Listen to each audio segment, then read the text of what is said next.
Hi, I'm Heather from Here Booktubes, and I've been on Booktube for 2 years. I started in mid-April 2020, right during the lockdown. I was still, secluded in my house for a long time after that, and part of it was we had finally gotten good internet.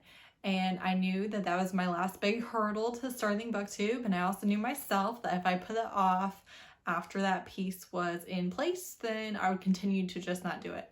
So I started knowing it was going very badly, knowing my quality was bad, knowing everything wasn't great, but that in order to troubleshoot, I had to start with not great. And so that's what I did. And it's been 2 years. So I want to give a very special shout out to my sweet little bean, Naima from Naima's Reads. She and I started Booktube within 2 weeks of each other. She was the first person to comment on one of my videos and actually know about the books that I was talking about and respond to a book that I talked about and tell me how much she loved it too. And in that moment, I felt so grateful to her that, someone had found my little tiny 50 subscriber channel and had been like, oh my God, I love that book. And 2 years later, we're both still making videos. I love her to pieces. If you are not subscribed, please do. She is a genuine delight. She's actually a college student, and so a lot of our taste does overlap with new adult romances and darker romances. But 2 years later, we're still doing it, and I would genuinely be devastated if she stopped making videos. I would be so sad. So she's my booktube buddy. We started at the same time. We've grown together, and I'm so happy and grateful that she's still making videos with me. This will be the 318th video posted on my channel in the last 2 years. So I have been very consistent. I've posted a lot. Some I love, some I don't. But I've been very consistent in posting. Is it worth the amount of time and effort that I put into it? No, it's not even a little bit. But do I love it? Yes, I very much do. The video that has done the best to date is my original Jealous and Possessive recommendation video that has like 15,000 views or something like that. I'm not sure, but it is by far, in a way, my most popular video. My most popular live that I've ever done is my most recent one, which is Elitism in the book community. I don't flatter myself with this one. I know it's doing so well because of my co-hosts who all have significantly larger channels than I do. But I was so grateful that they all said yes, and I had so much fun talking to them. And that was with Jess from Jess Owens, Elle from Elliot Brooks, and Jessie from Bow Ties and Books.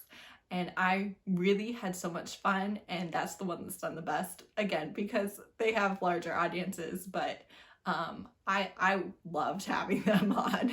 I did ask you all to give me questions for a Q&A video, and you did. A lot of you asked the same things, but that's fine. I'm going to answer them. I don't know how long this will take. Probably not too much because, like I said, a lot of the questions were very similar to each other. Let's start with Instagram. The Accidental Romance Blogger asked me, would you do anything different if you were starting now? I genuinely don't think I would. I thought about how I would start my channel a lot. I did a lot of strategy behind it, and I also have been very consistent with making content that I enjoy about things that I enjoy, and so I just don't think I would change anything. I also knew myself and that I could easily make one video and that be the end of it, and so I did not want to invest money in something that I was not going to stick with because I didn't want that guilt. So overall, I'm just very happy with how I've done it. Ava from Ava's Romance Books asked me, what's something you wish you knew when you first started your channel? I wish I knew that I would love editing. I stressed about editing so much before I did it, and I love it. I do it on iMovie on my phone. I love watching myself. I laugh at all of my own jokes and stuff. I love taking something that's not that great to start with and then cutting out everything and adding things in places to where it is a good product, and I just really enjoy the process, and I never thought I would. I thought I would hate it. Naima asked me, how do you manage your time so well and stay on top of a schedule? If you don't know, I'm 31. I have 3 kids, and I have always been not the greatest organizer, or I'm a massive procrastinator. It's also always really messy growing up and stuff. So the fact that I have been so organized with Booktube is a source of pride for me. I love that I am, but the way that I stay on top of it is I have a very specific schedule. I film on Sundays. My videos go up Tuesdays, Thursdays, and Saturdays. If there's something extra going on in my life where I know I'm not going to be able to do that, I drop one video and that's it. Or, you know, I would do more if I ever needed to. But I don't make it misery by trying to demand I do something that I know I can't get done. I don't have the time for it. So I do 3 videos a week because I can. And because my videos are not massively long and they don't take me forever. Each one probably takes me an hour or 2, just depending on the length of the video. But it doesn't take me 10 hours to film a video. And so because of that, 3 videos a week is doable. If it ever wasn't, I would absolutely drop to 1 video a week long before I would ever quit. So, but I film on Sundays, they go up on Tuesdays, Thursdays, Saturdays. I know that I need to get editing done on Mondays quite a bit, at least enough that on Tuesday, all I have to do to get that video live is the admin for it. And if I were to have a dentist appointment or something like that, where I'm like, okay, won't be able to do everything Tuesday morning, I already know that. And so I do it ahead. And that's really it. I schedule everything out ahead of time. Again, I've mentioned all of this before, but right now I know what videos I'm doing through part of June, and I can swap those out at any point. But when it's time to sit down and film, I'm not figuring out what videos I'm going to film. I'm not getting my notes ready to film. All I have to do is get presentable, get my area set up, and film with the stuff I've already written down. And that makes a huge difference. I do it in a batch. All 3 videos that you see in a week are filmed on Sunday, and all I do is change my shirt, change my earrings. That's all I do in between videos. So that is absolutely the secret to me being able to do it. I genuinely believe if I did it any other way, I would not be able to do 3 videos a week. Nima also asked me if I get annoyed about other platforms and their opportunities like Book Talk. Not really. I think that I can if I were to allow myself to, for sure.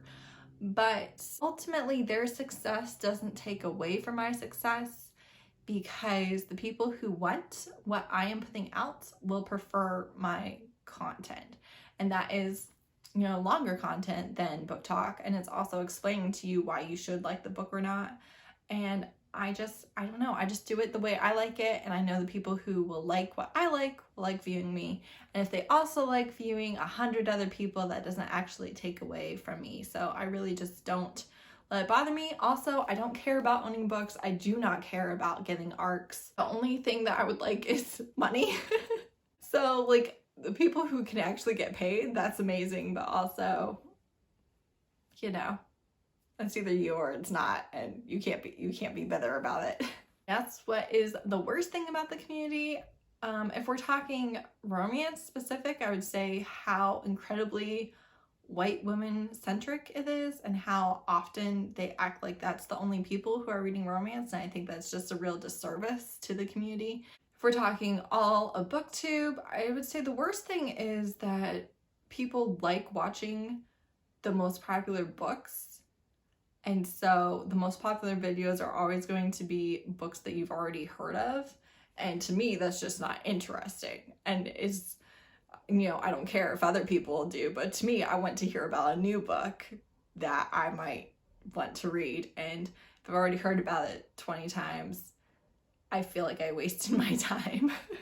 She also asked what is the best thing about the community. The best thing about the community for me is getting book recommendations and having people to talk to, either about very similar life experiences or we read the same books and we can now talk spoilers. And I love being able to talk spoilers with people who have read the book. I obviously like making recommendation videos. I don't really do spoilery videos.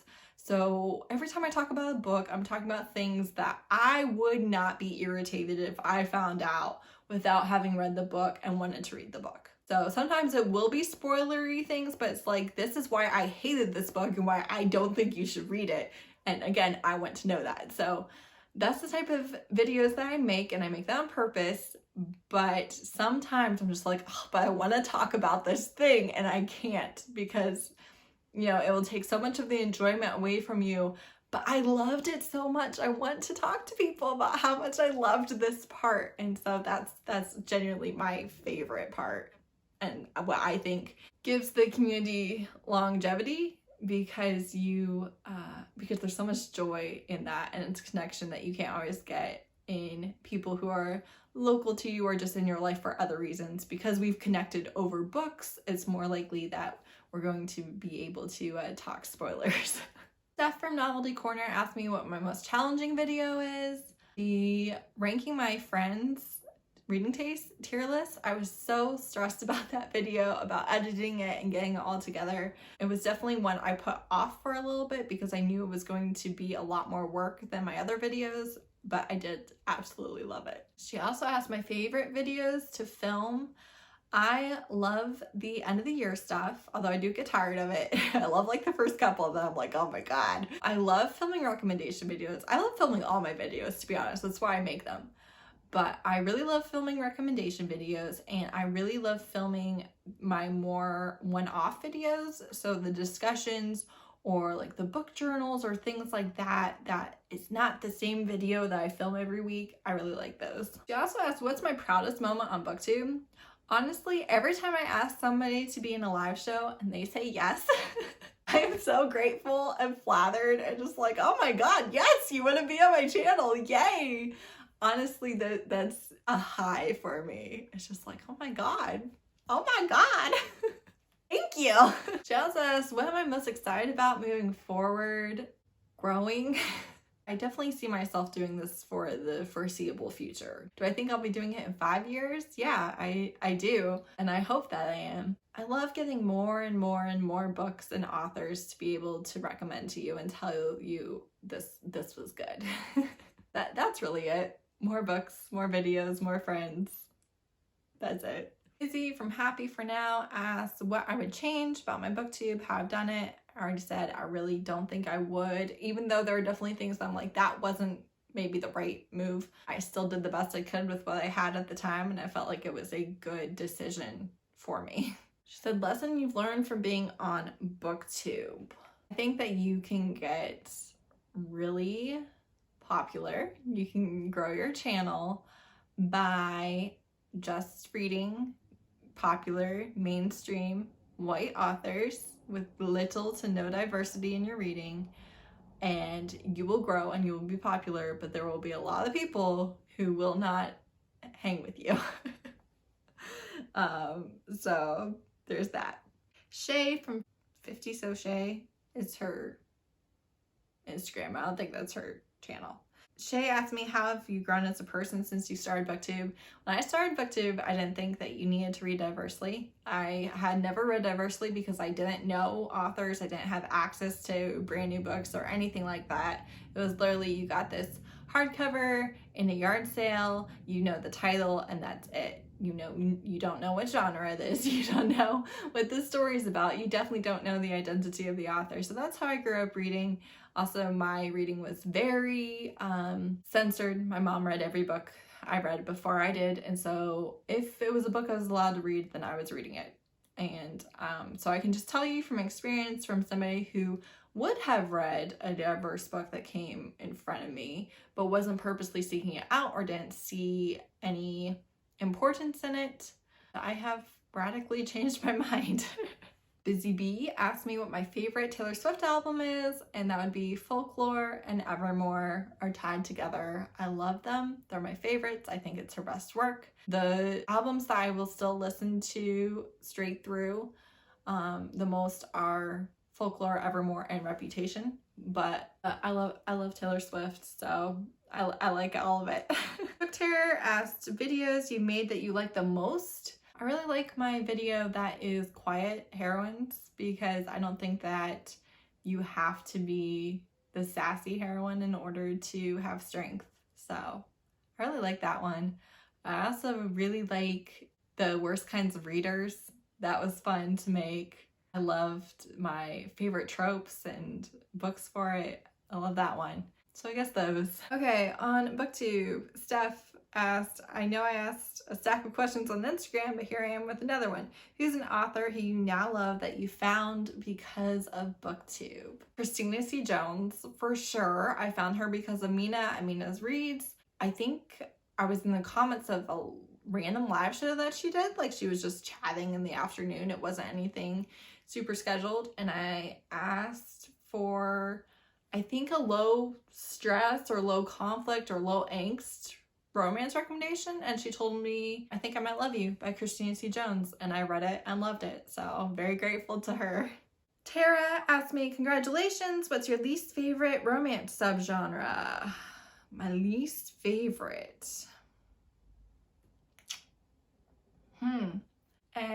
Tear jerkers.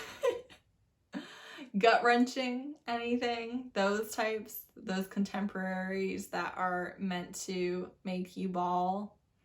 No, won't be reading it. Besides that, I don't really have least favorite subgenres. I don't read much historical, but it's honestly because my mood.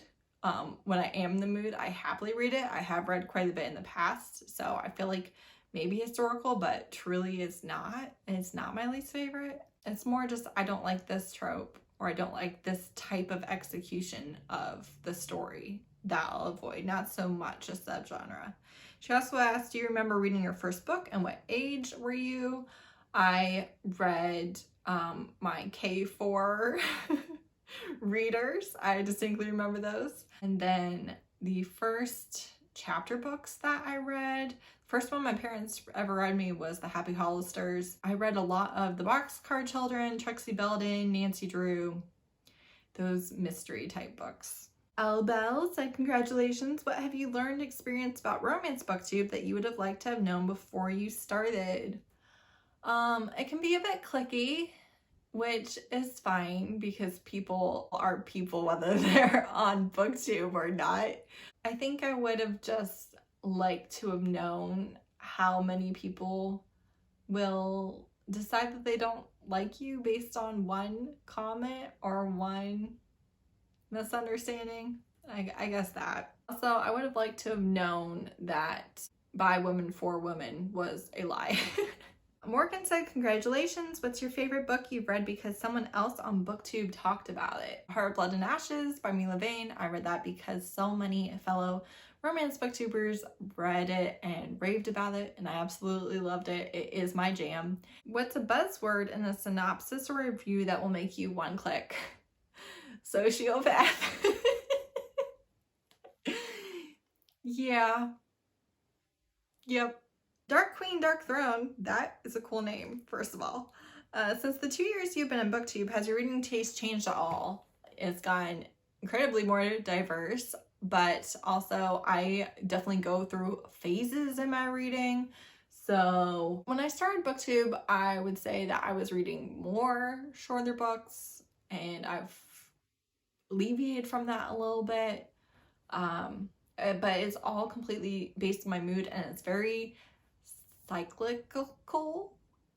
So like if I wanted to read a historical romance every day, that's what I would read. Like, just that's a fact. So if I ever get back in the mood for that, that's what I will do. If I want to read nothing but novellas, then that's what I'll do. If I want to read straight up fantasy all the time, again, that's what I'll do. So I don't expect it to stay the same forever. I would say my reading is always a little fluid because it's very mood-based. Okay, Carrie asks, what's your message to people who bully men who read romance? You suck. I actually have a whole video coming out about this next week, but it's really just I think that it's disgusting and gross that the bromance book club can be so popular that these fictional men would read romance and oh my god, we lose our minds, book boyfriend material, and then you attack and ridicule and act like they don't exist anybody who's not a woman who reads romance. I think it's weird and gross and unfortunate. That Tall Book Girl, Cheyenne, asks, best moment yet? I don't know. I don't know that I can pick just one moment. All of my favorite moments have involved the people who I have connected with, people being nice to me and kind to me, telling me that they love my videos or that I'm their friend or whatever it is. It's just like, just that feeling of friendship, whether I've gotten to see your face or not. I am not immune to it. I feel it and I feel grateful for it. Dremion Forever. I probably said that wrong. Said, congratulations, what's your favorite trope? Stolen from the Wedding, Fated Mates, Obsessive Hero, probably those. Tara asked, would you ever join Book Talk? Yes and no. So I think the Book Talk is very fun. I think that the videos are very fun, but I don't love having to learn new things and feeling like I'm not good at it and trying to get over that learning curve. I also find it very stressful to have to try and figure out things that I don't know, especially technology. I also don't see how I could dedicate the type of time to it that you need to have any sort of success. And I wouldn't want to waste my time making videos that only 2 people watch.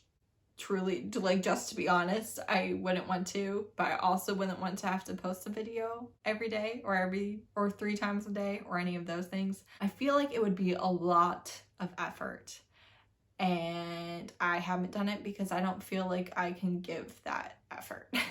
But that doesn't mean that I wouldn't. So I might, but it's the learning curve and the effort and just being like, I don't know if I can add this to my plate. That has stopped me. All right, heading over to Twitter. Vane from Thanie's Thoughts asks, what's your favorite book that you discovered through Booktube? I already said Heart, Blood, and Ashes, so I will say, I'm gonna say Desperate Measures by Katee Roberts. That was the Jasmine Jafar retelling that I had wanted ever since being a child and seeing the hourglass scene. And I read that because of Booktube. Nicole from Who Picked This Book said, please thoroughly explain why your romance Booktube channel is called Hia Booktubes and not HEA Booktubes. Okay, so this is a dual channel name, but the idea was I wanted something that explained what the channel was, right? So obviously HEA Booktubes says that it's romance, but not everybody knows HEA, especially if they're not part of the romance community. But everybody kind of understands Booktube. You immediately get the idea that it's book and YouTube, right? And Hia is my childhood nickname. It's the first 3 letters of my name, Heather, HEA, Hia.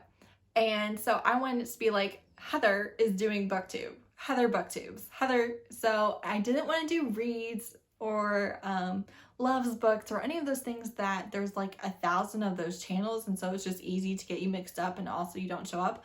I also kind of had the idea that when people searched Booktube, my channel might come up. I don't think that's actually happened, but that was part of my thinking. So I wanted to say exactly what type of channel it was. I really liked that my nickname and HEA were interchangeable. I wanted it to have Booktube in the name, so that was all my ideas, all the reasons why I picked that one. There wasn't anything else like it when I searched it, so I thought it was a good name. And I pronounce it Hia because that's my nickname. I think it makes a lot more sense for other people to say HEA when they're trying to tell them what channel it is, because nobody knows what to type in for Hia, right? But if you say HEA, people can figure that out. So I think it makes sense for people talking about my channel to say HEA, but I say Hia because it's me. It's my name. Heather asks, what's something you've learned about your reading habits or taste through doing Booktube? I've learned a lot of different tropes that I liked that I didn't know were tropes until other people said them, and I was like, oh yes, there's a name for that. I love that too. I've always loved that. But being a reader who wasn't on the internet in the book community that way, I didn't know the phrases or the terms that explained this very specific thing, and that I'm not the only one that feels this way. So that's been fun. I would say one thing that I've learned is that my taste is not trash. Just because it's not the most popular books, and a lot of times I really don't like the most popular books, doesn't mean that I'm alone in my taste. Avita Vice asked, what is your favorite part of creating videos? All of it. I love filming it. I love editing it. I love answering everybody's comments. I genuinely enjoy it. I love the planning of it. I love getting to pick what I'm going to do, how I'm going to say it, what books I'm going to put in for different things. I genuinely love making videos. Cindy asked, is there an increase of dark romance readers due to the dark times of living through a plague, or are dark romances just getting better? I would say both. I personally don't reach for dark things when I'm feeling sad. I want to be made to feel happy if I'm down in the dumps, but a lot of people do. And I think that it's just, as it's gained more popularity, more people with this skill are considering that as a possibility. So I think that's it, honestly. As the community gets bigger, you get more people with skill and talent knowing about it and being willing to participate. Crystal from Crystal's Bookish Life asks, has your reading changed since making booktube videos? And if so, how? Yes, like I said, diversity, but also I know I won't read as many trash books because I'm like, okay, if I can't recommend this, then kind of wasting my time. But also I used to read series. So if I really loved the first couple books, I would read all 8 books in the series. I don't really do that as much anymore. I do it if I want to, again, but I don't do it as much anymore. And I think part of that is if I read 12 books in a series, I still only have one recommendation of the 12 books. And you really do have to read in order to be able to make content. I definitely have it set up where if I'm in a reading slump or any of those things, it doesn't matter. I can still make content. I'm also just like, I need some variety so that I can entertain the people. And I think that that's been different. Also, a huge thing is me paying attention to content warnings and problematic things. It's not that I wouldn't notice those things before, it's just that I'd always been taught, you know, take what you like, leave the rest. But then if I'm recommending it to other people, I can't do that. And so I've had to be a lot more critical in that way, in remembering those things and focusing on those things and being like, look, there's this scene. That's been wildly different than I would be, I feel like, if I was just reading for my own personal enjoyment and didn't have to think about recommending it to anybody else. I do think that that's made a difference. Not in what I like to read, because again, mood reader, read what I want, but in the way I critically engage with what I'm reading. I think it's very different because of the recommendations. And that's it. That's all the questions you guys asked me. Thank you so much, everyone who gave me questions. Thank you, everyone who has watched me over the last couple of years, whether you still watch me or not. I mean, if you don't, you're probably not here, but thank you, everyone who has commented and DM'd me and talked to me about books. I would not be making videos if I was just screaming into the void. If you all didn't engage with me, I would have stopped long ago. And I find so much enjoyment in Booktube that I really do appreciate the community who have engaged with me. So thank you so much for watching, as always. Hopefully I'll see you in another 5 years. Bye.